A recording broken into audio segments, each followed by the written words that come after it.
Welcome back to Clean News Rajasthan. चलिए देखते हैं राजस्थान की 15 फटाफट बड़ी खबरों को। दिल्ली सिर्फ 4 घंटे दूर, एक्सप्रेसवे बनेगा राजस्थान के विकास की नई धुरी। दिल्ली मुंबई एक्सप्रेसवे के निर्माण कार्य का जायजा लेने केंद्रीय मंत्री नितिन गडकरी, लोकसभा अध्यक्ष ओम बिरला और मुख्यमंत्री भजनलाल शर्मा बूंदी पहुंचे। निरीक्षण के दौरान ओम बिरला ने कहा कि एक्सप्रेसवे शुरू होने के बाद दिल्ली की दूरी महज 4 घंटे रह जाएगी। उन्होंने इसे राजस्थान के विकास की नई धुरी बताते हुए कहा कि बेहतर सड़क संपर्क से व्यापार, पर्यटन और निवेश को नई गति मिलेगी। सरकार का दावा है कि यह परियोजना प्रदेश की आर्थिक गतिविधियों को मजबूत करने के साथ रोजगार के नए अवसर भी पैदा करेगी। राजस्थान में मानसून का जोर, 24 घंटे में 24 स्थानों पर हुई भारी बारिश। राजस्थान में मानसून ने अब पूरी तरह से रफ्तार पकड़ ली है। पिछले 24 घंटों के दौरान राज्य के 24 स्थानों पर भारी बारिश दर्ज हुई है, जिससे कई इलाकों में जलभराव की स्थिति बन गई है और लोगों को भीषण गर्मी से राहत मिली। मौसम विभाग के अनुसार पूर्वी और दक्षिणी पूर्वी राजस्थान में अगले 2 दिनों तक बारिश का सिलसिला जारी रह सकता है। कोटा, उदयपुर, भरतपुर और आसपास के इलाकों में कहीं कहीं भारी से अति भारी बारिश की संभावना जताई गई है। प्रशासन ने लोगों से निचले क्षेत्रों और तेज बहाव वाले नालों से दूर रहने तथा मौसम विभाग की चेतावनियों का पालन करने की अपील की है। 13 लाख बेटियों को साइकिल, 88,000 मेधावियों को मिले सरकारी टैबलेट। राजस्थान सरकार ने दावा किया है कि वर्तमान कार्यकाल में अब तक 13,85,373 छात्राओं को निःशुल्क साइकिलें वितरित की जा चुकी हैं। वहीं 88,000 से अधिक मेधावी विद्यार्थियों को डिजिटल शिक्षा से जोड़ने के लिए टैबलेट दिए गए हैं। सरकार का कहना है कि इन योजनाओं का उद्देश्य छात्राओं की शिक्षा को बढ़ावा देना, स्कूल तक उनकी पहुंच आसान बनाना और मेधावी विद्यार्थियों को आधुनिक तकनीक से जोड़ना है। सरकार ने इसे शिक्षा और बालिका सशक्तिकरण की दिशा में महत्वपूर्ण उपलब्धि बताया है। आरबीएसई बोर्ड परीक्षा पैटर्न बदलेगा, एनईपी 2020 के अनुसार तैयार होंगे नए प्रश्न पत्र। राजस्थान माध्यमिक शिक्षा बोर्ड की परीक्षाओं में अब बड़ा बदलाव देखने को मिलेगा। राष्ट्रीय शिक्षा नीति 2020 के अनुरूप बोर्ड परीक्षा का नया पैटर्न लागू करने की तैयारी हो गई है। नए प्रश्न पत्र रटने की बजाय विद्यार्थियों की समझ, विश्लेषण क्षमता और व्यवहारिक ज्ञान पर आधारित होंगे। बोर्ड का उद्देश्य छात्रों में अवधारणात्मक सीख को बढ़ावा देना और परीक्षा प्रणाली को अधिक प्रभावी बनाना है। नए पैटर्न को चरणबद्ध तरीके से लागू किया जाएगा, जिससे विद्यार्थियों को पहले से तैयारी का पर्याप्त समय मिल सके। अलवर में 10 जुलाई को यूसीसी पर जनसुनवाई, आमजन दे सकेंगे सुझाव। राजस्थान में समान नागरिक संहिता यानी यूसीसी लागू करने की प्रक्रिया को आगे बढ़ाते हुए विशेष समिति 10 जुलाई को अलवर के मिनी सचिवालय में जनसुनवाई आयोजित करेगी। इस दौरान आम नागरिक, सामाजिक संगठन और विभिन्न वर्गों के प्रतिनिधि अपने सुझाव और राय समिति के सामने रख सकेंगे। सरकार का उद्देश्य यूसीसी से जुड़े सभी पक्षों की राय लेकर व्यापक सहमति बनाना है। सहमति प्राप्त सुझावों का अध्ययन कर अपनी रिपोर्ट राज्य सरकार को सौंपेगी। राज्यपाल बागड़े ने वित्त मंत्री निर्मला सीतारमण से विभिन्न मुद्दों पर की चर्चा। राजस्थान के राज्यपाल हरिभाऊ बागड़े ने नई दिल्ली में केंद्रीय वित्त मंत्री निर्मला सीतारमण से शिष्टाचार मुलाकात की। इस दौरान दोनों नेताओं के बीच राज्य के विकास, आर्थिक विषयों और विभिन्न समसामयिक मुद्दों पर विस्तृत चर्चा हुई। मुलाकात में केंद्र और राज्य के बीच बेहतर समन्वय तथा विकास योजनाओं को गति देने से जुड़े पहलुओं पर भी विचार विमर्श किया गया। यह बैठक प्रशासनिक और विकासात्मक दृष्टि से महत्वपूर्ण मानी जा रही है। राजस्थान के बांधों में बढ़ा जलस्तर, जयपुर जोन 47% तक हुआ भराव। राजस्थान में लगातार हो रही मानसूनी बारिश का असर अब बांधों के जलस्तर पर भी साफ दिखाई दे रहा है। जल संसाधन विभाग के अनुसार जयपुर जोन के बांधों में कुल भराव क्षमता का 47% पानी जमा हो चुका है। कई प्रमुख जलाशयों में जलस्तर तेजी से बढ़ रहा है, जिससे पेयजल और सिंचाई की स्थिति बेहतर होने की उम्मीद है। विभाग लगातार जलस्तर की निगरानी कर रहा है और जरूरत पड़ने पर बांधों से नियंत्रित जल निकासी की भी तैयारी रखी गई है। अच्छी बारिश से किसानों और आम लोगों में राहत का माहौल है। 150 करोड़ का रेलवे कार्गो टर्मिनल, पश्चिमी राजस्थान बनेगा नया लॉजिस्टिक्स हब।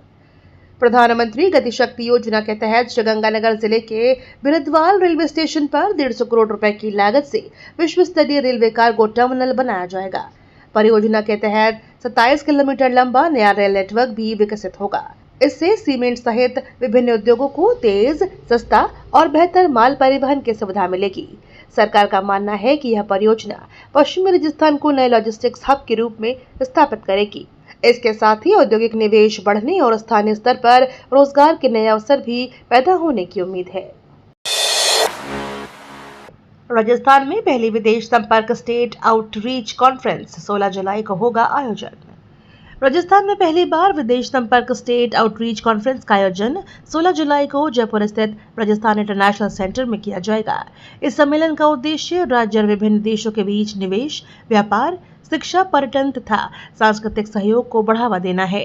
कार्यक्रम में राजनयिकों, उद्योग प्रतिनिधियों, निवेशकों और सरकारी अधिकारियों की भागीदारी रहेगी।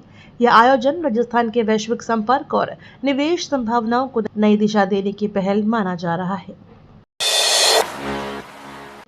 हंस सरोवर डूब क्षेत्र में ईवी चार्जिंग स्टेशन, मुख्य सचिव तक पहुंचा विवाद।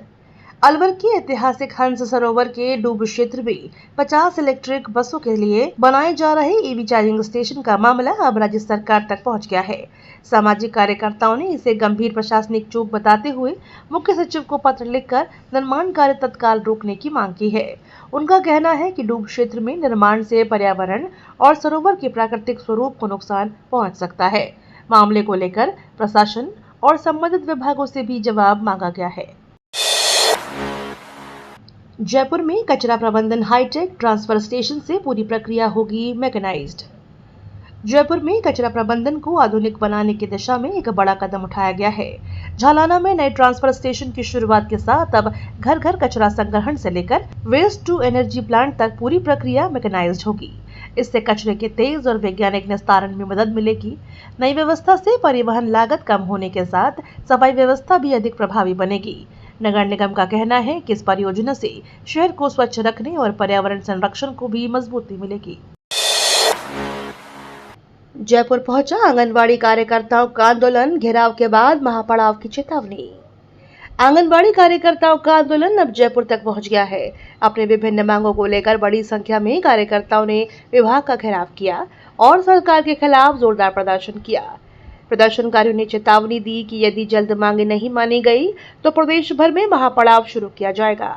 आंदोलन के चलते विभागीय कामकाज भी प्रभावित हुआ। कार्यकर्ताओं का कहना है कि लंबे समय से उनकी मांगों की अनदेखी की जा रही है। सरकार और संगठन के बीच फिलहाल कोई सहमति नहीं बन सकी है। ऐसे में आंदोलन की ओर तेज होने की संभावना जताई जा रही है। झालाना में 150 टीबीडी क्षमता के आधुनिक ट्रांसफर स्टेशन का हुआ शुभारंभ।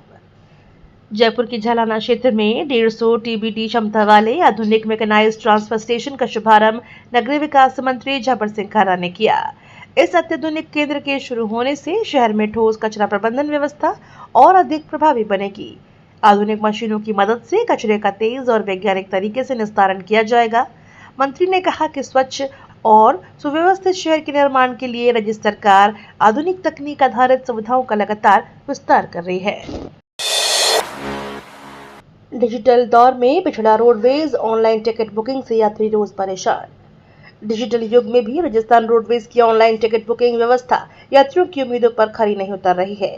तकनीकी दिक्कतों और सीमित सुविधाओं के कारण यात्रियों को रोजाना परेशानी का सामना करना पड़ रहा है। कई बार टिकट बुकिंग अधूरी रह जाती है या भुगतान के बाद भी टिकट जारी नहीं होता। दूसरी ओर निजी बस ऑपरेटर आधुनिक ऑनलाइन सेवाओं के जरिए यात्रियों को बेहतर सुविधा दे रहे हैं। ऐसे में रोडवेज की डिजिटल व्यवस्था पर सवाल उठ रहे हैं और यात्री इसमें सुधार की मांग कर रहे हैं। राजस्थान कांग्रेस में बड़े बदलाव की तैयारी, 200 नेताओं की हो सकती है विदाई। राजस्थान कांग्रेस संगठन में जल्द बड़ा फेरबदल देखने को मिल सकता है। सूत्रों के अनुसार प्रदेश कार्यकारिणी में पदाधिकारियों की संख्या 400 से घटाकर 200 से कम करने की तैयारी है। पार्टी सक्रिय नेताओं और नए चेहरों की जिम्मेदारी देकर संगठन को अधिक प्रभावी बनाना चाहती है। निकाय और पंचायत चुनाव से पहले नई टीम की घोषणा होने की संभावना जताई जा रही है। माना जा रहा है कि इस बदलाव का उद्देश्य संगठन को मजबूत करना और चुनावी तैयारियों को गति देना है। सुखोई 30 पर लगेगा स्वदेशी विरूपाक्ष रडार, पश्चिमी सीमा की ताकत बढ़ेगी। भारतीय वायुसेना के सुखोई 30 MKI लड़ाकू विमानों को जल्द स्वदेशी विरूपाक्ष AESA रडार से लैस किया जाएगा। इस रडार का पहला उड़ान परीक्षण सफल रहा है और अब अगले चरण के परीक्षण की तैयारी शुरू हो गई है। नई तकनीक से विमान की निगरानी, लक्ष्य पहचान और युद्ध क्षमता में बड़ा इजाफा होगा। खास तौर पर राजस्थान से लगती पश्चिमी सीमा पर वायुसेना की रणनीतिक ताकत और अधिक मजबूत होगी। रक्षा क्षेत्र में यह उपलब्धि आत्मनिर्भर भारत अभियान की दिशा में भी अहम कदम मानी जा रही है। ओबीसी भागीदारी पर कांग्रेस का महामंथन, सत्ता संगठन में हिस्सेदारी बनेगी बड़ा मुद्दा। ओबीसी काउंसिल की बैठक में कांग्रेस सत्ता और संगठन में अन्य पिछड़ा वर्ग की भागीदारी को लेकर व्यापक मंथन करेगी। बैठक में जनसंख्या के अनुपात में ओबीसी प्रतिनिधित्व बढ़ाने समेत कई अहम प्रस्तावों पर चर्चा होने की संभावना है। पार्टी नेतृत्व संगठनात्मक ढांचे में सामाजिक संतुलन मजबूत करने की रणनीति तैयार करेगा।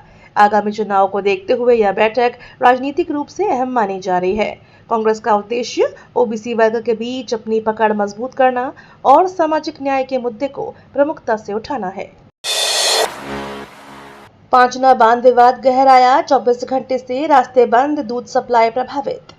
करौली जिले में पांचना बांध के पानी को लेकर विवाद लगातार गहराता जा रहा है।